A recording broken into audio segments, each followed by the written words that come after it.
Olá, seus meninos, tudo bem com vocês? Está iniciando aqui mais um ano letivo e agora o ano de 2021. Infelizmente, não estamos iniciando daquela forma que nós gostaríamos, que era presencialmente, aquele olho no olho, né? Aquele barulho de menino correndo pelo corredor, ali na hora do intervalo. São coisas que deixam a gente com saudade daquele tempo que nós estávamos em sala de aula, ali nesse contato físico que a gente tem diariamente com os nossos alunos, não é verdade?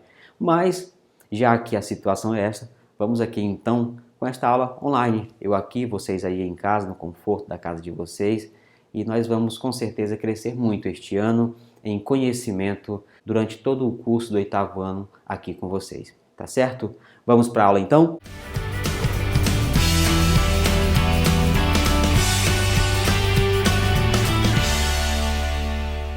Neste primeiro bimestre, nós iremos trabalhar as palavras. Nós denominamos o conteúdo deste primeiro bimestre, desse primeiro capítulo, como baú das palavras.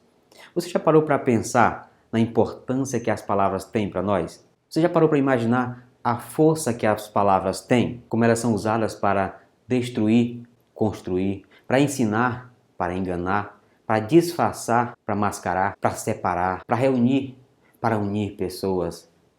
As palavras têm um dono? Elas são domáveis?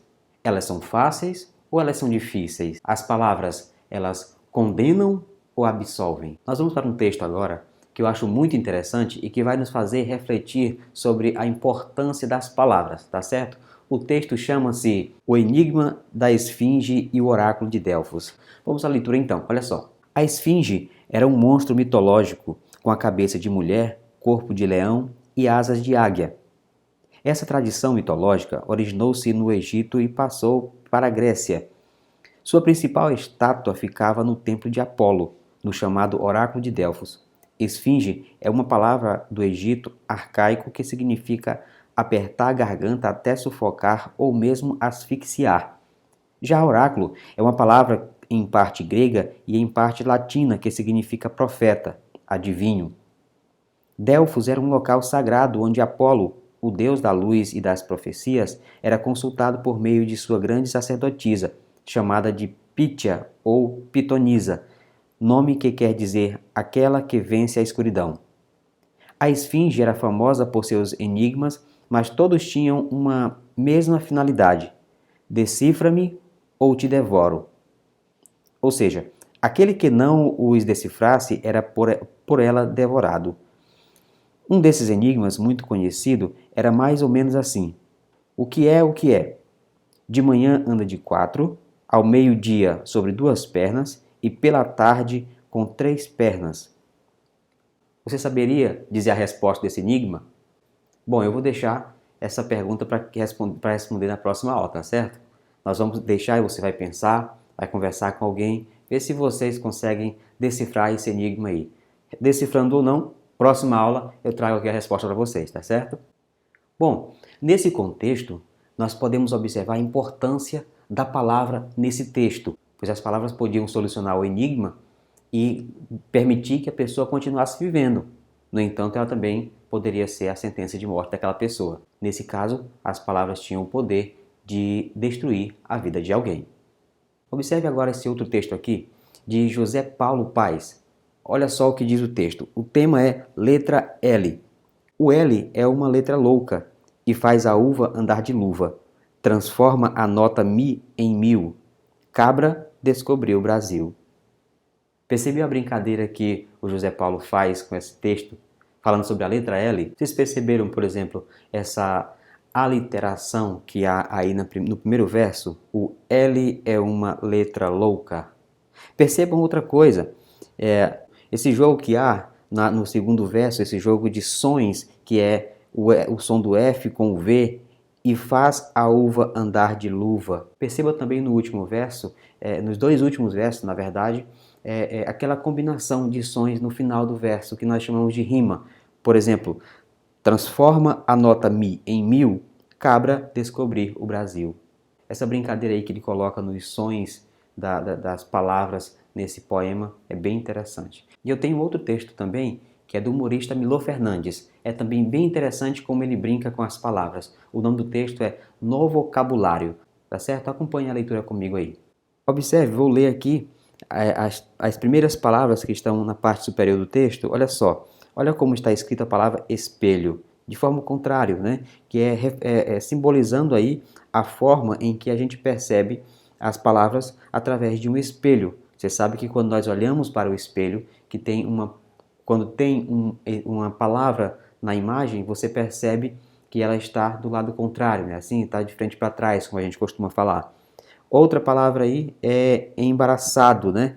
Como as letras estão também embaraçadas, fazendo o jogo de sentido com a palavra em si. A palavra metade, ela está aparecendo apenas a metade também, né? E a palavra caído, a letra I está literalmente caída aí nesse texto. E eu gostaria que você discutisse com alguém da sua família, o seu pai, sua mãe, seu irmão, sobre as outras palavras. Mostre, converse com eles a respeito dessas outras palavras. Olha que interessante cada uma delas, tá bom? E depois vocês vão me falar aí nos comentários qual foi a palavra que você não conseguiu decifrar e qual palavra vocês acharam mais interessante, tá bom? As palavras, elas têm o poder de nos remeter a lugares que às vezes a gente nem conhece, a lugares e até mesmo situações. Eu tenho um outro texto aqui para nós encerrarmos essa pequena aula de hoje, essa pequena aula introdutória aqui do nosso curso.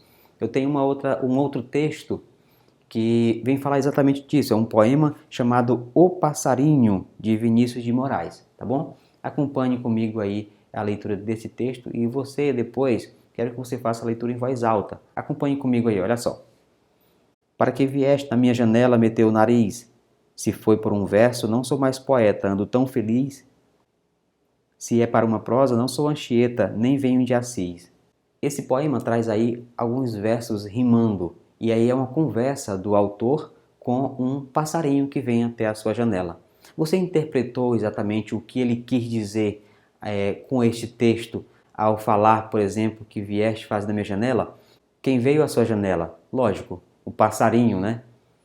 E outra coisa interessante nesse texto é que ele diz: se for por um verso, não sou mais poeta, ando tão feliz, fazendo aquela comparação de que o poeta ele escreve quando está triste, né? E por isso ele faz versos maravilhosos, porque ele está ali expondo os seus sentimentos e no momento de tristeza. Outra parte interessante é que ele diz: se é para uma prosa, não sou Anchieta. Esse Anchieta ele pode estar se referindo aí ao padre José de Anchieta, um dos primeiros autores da literatura brasileira e também foi foi quem escreveu a primeira gramática na língua tupi. E quando ele diz não venho de Assis, será que ele está se referindo à cidade da Itália que tem esse nome, que inclusive é onde nasceu o São Francisco de Assis, ou ao próprio Francisco de Assis, que é o santo protetor dos animais? Fica aí essa reflexão e vocês podem discutir aí com seu colega, com os seus pais, com seus irmãos. E leia esse poema novamente aí em voz alta, pare o vídeo e leia em voz alta. E aí depois a gente conversa um pouco mais a respeito deste poema. Por hoje é só. Eu quis trazer essa pequena aula de introdução no nosso curso e nós vamos seguir nesse primeiro bimestre falando exatamente sobre as palavras, a importância que ela tem para nós e a forma que ela é colocada na nossa língua portuguesa, tá certo? Sempre que você não compreender algo que foi dito aqui, pause o vídeo, volte um pouco, repita, tá certo? O importante é que você possa compreender. Não compreendendo, coloque nos comentários aí aquilo que você não compreendeu, que a gente vai respondendo, tá certo? E para não perder as outras aulas que nós iremos postar aqui, se inscreva no canal e ative o sininho aí no intuito de que quando eu postar o próximo vídeo, você já é notificado para que você possa assistir à próxima aula, tá bom? Fique com Deus e até a próxima aula.